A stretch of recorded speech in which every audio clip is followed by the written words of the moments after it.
My name is Michael. I met my wife, Amanda, through a friend. She was friendly and outgoing, and we connected right away when we first met. After going out for meals a few times, I started to develop feelings for Amanda, and we began dating. After dating for about 2 years, we started thinking about marriage. We moved in together and got married the following year. We had a big wedding, thinking it was a once-in-a-lifetime event. Our friends put on some fun performances, making the ceremony unforgettable. Married life was pure happiness. We both worked, but Amanda's job often required her to stay late. Still, she usually got home before me and prepared dinner. "Michael, welcome home. Tonight's dinner is pork cutlet," she would say. Amanda knew I loved meat, so she made me dishes 3 times a week, keeping in mind a balanced diet. All of her homemade meals were delicious, and I felt really lucky to have her as my wife until things changed. Almost 3 years into our marriage, I noticed something was different with Amanda. She stopped cooking dinner and waiting for me, and she often went out after work, leaving me alone at home. Before, even when I came home late, there would be a homemade meal on the table, and now it was mostly frozen food or store-bought dishes, which made me feel a bit lonely. But Amanda was also busy with work, and I was caught up with my own job, making it hard for us to spend time together. I told myself she probably needed some time to herself while I was working late, and I realized I hadn't been considering her feelings enough. This went on for about 2 months, and I finally realized that something needed to change. Since work had slowed down, I took some paid leave and planned a trip to a hot spring with Amanda. When I got home, Amanda was lying on the sofa, reading a fashion magazine. She hadn't greeted me with a welcome home in a while. "Amanda, I took some time off work for the week after next. How about we go to a hot spring and relax together?" I suggested. Without looking up from her magazine, Amanda replied, "No, I don't feel like it." Her response caught me off guard. I had spent time researching different places to stay and nearby restaurants, planning to surprise her with a detailed travel plan. "Hey, I've been so busy lately that I haven't been able to give you much attention. I thought you might be feeling lonely, so I wanted us to go to the hot spring together and spend some quality time." I assumed Amanda wasn't happy with how things were between us, and I wanted to create time to rebuild our relationship, but her response stayed the same. "It's fine the way it is now. Even if you're not around, I have things to do. Don't worry about it," she said, still focused on her magazine. I couldn't understand why Amanda was acting this way, and I went to bed that night feeling heavy-hearted. I didn't sleep well, and the next morning, I left the house with an uncomfortable tension between us. At work, I couldn't concentrate, so during lunch, I decided to talk to a coworker. "Hey, can I talk to you for a minute? It's not exactly a fight, but something happened with my wife yesterday." "Could she be cheating on you? I mean, do you have any other reason why she suddenly acts so cold?" The word cheating echoed in my mind. I never imagined that Amanda could be unfaithful, but when someone else mentioned it, doubt began to grow, and it started affecting my health. That day, I couldn't focus on work and decided to leave early.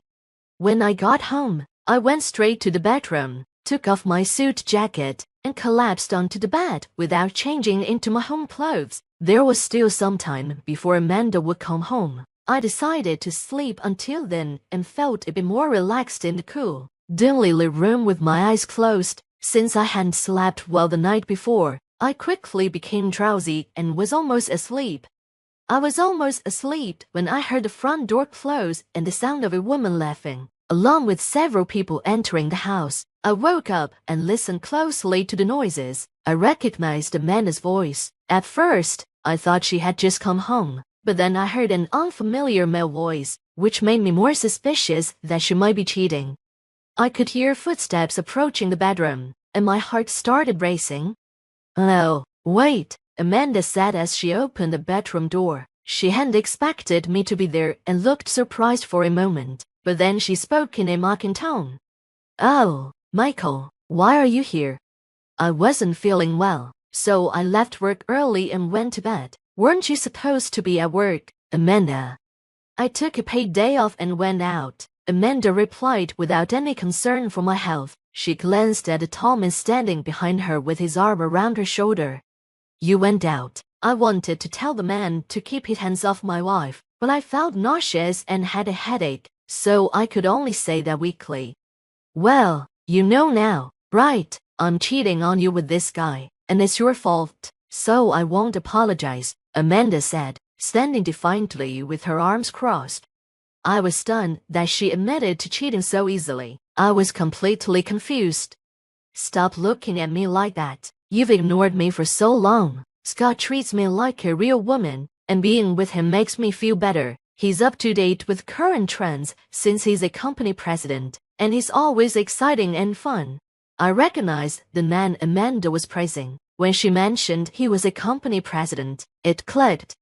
He was the president of XYZ company, a client I had been working with. He had become famous in the industry after starting his business in his 20s.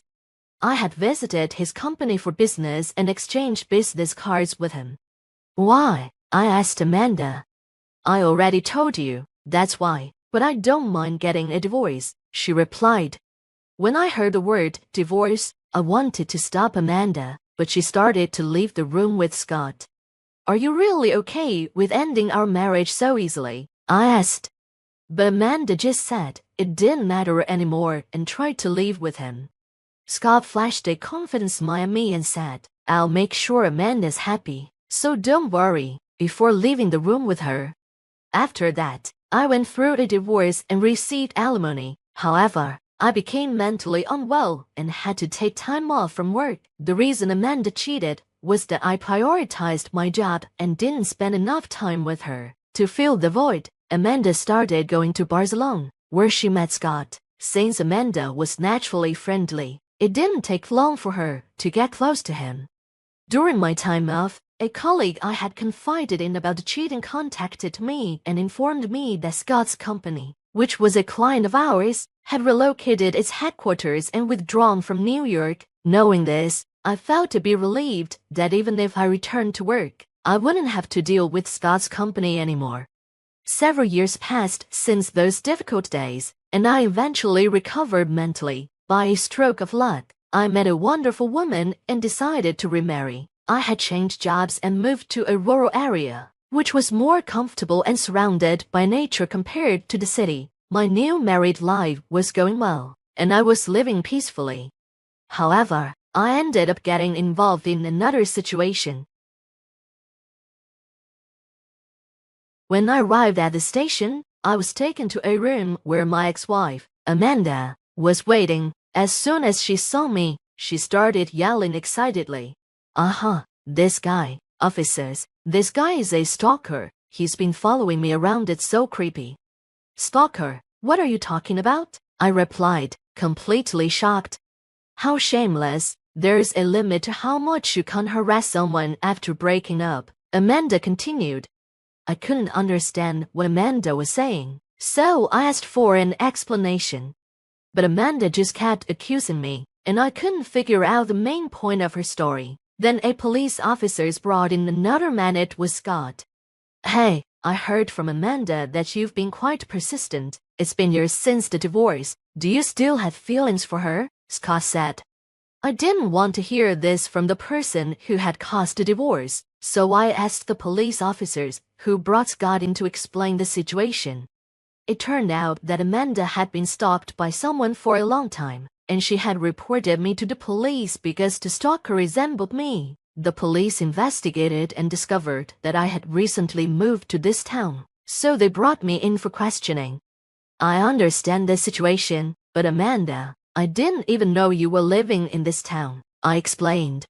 Yeah, right. Who would believe a criminal's excuse? Amanda responded dismissively, making me angry, but the police officers calmed me down. Is there anyone who can prove your innocence? The officers asked. I decided to have someone come to the police station. A few minutes later, the person I chose arrived. When Scott saw her, he cried out in shock. Ew, Elizabeth. Hi, big brother. It's been a while, she replied. That's right, he had remarried, and my new wife was Scott's sister, Elizabeth. Scott and Amanda, who had no idea about this, seemed to panic. Actually, when Scott's affair with Amanda was discovered by their parents, they cut ties with him. Scott's parents, who were the presidents of a company that ran several businesses, decided to take care of me after learning that their son had hurt someone. At first, I didn't want to interact with the family of Amanda's lover, but as I got to know them, I found peace and eventually fell in love with and married Elizabeth, Scott's sister.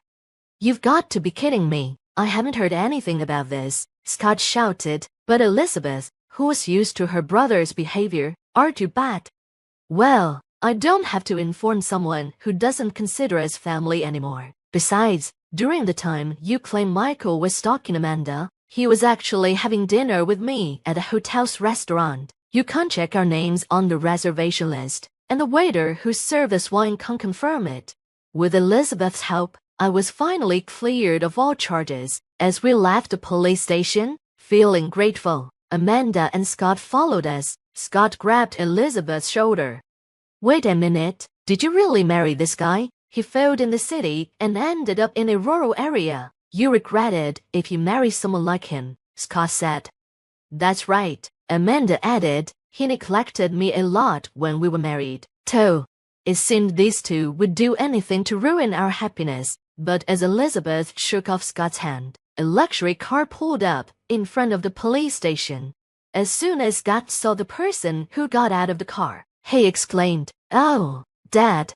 Scott's father glared at him and said, "I have no reason to be called Dad by you. More importantly, it seems you've been quite rude to my daughter and son-in-law." Scott tried to defend himself, saying, "Well, can be helped, can't it? Are you really okay with Elizabeth marrying this loser?" His father responded sharply, "What's with your attitude toward the heir to my company? If anyone's a loser, it's you. Your business only succeeded because of good luck, and you've been acting all high and mighty without even understanding proper management. You have no right to badmouth Michael." It turned out that I had moved to this town to train as the successor to my father-in-law's business, and I had changed jobs to work at one of the group companies here. Defeated, Scott dropped his shoulders, and Amanda desperately tried to talk to him. "Hey, what does this mean? You said you'd inherit the company. Scott's company is doing well, right, if we work hard to grow it."